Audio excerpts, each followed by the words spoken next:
আমি মেকআপ করছিলাম আর তোজোর অবস্থা দেখেন দেখেন, ও মেকআপ করবে। বাবাই আয়, তোরা একটু মেকআপ করে দি, আয় আয় আয় আয় আমার দুষ্টু বাচ্চা, আয় আয় আয়, কয় আমার ছোনা, আমার মুখে মুখে ওলে বাবালে। এতক্ষণ কিন্তু আমাকে একটু ডিস্টার্ব করেনি বাবাই, এই এখন ঘুরে ঘুরে দেখছে, ঘুরে ঘুরে দেখছে। এই পড়াটি দি, কবাডি কবাডি কবাডি কবাডি।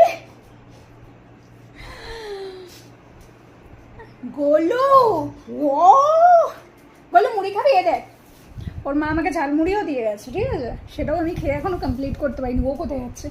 গোলু এনে খাবি মুড়ি? ও তুই গার্ডার নিয়ে দৌড়াচ্ছিস কেন?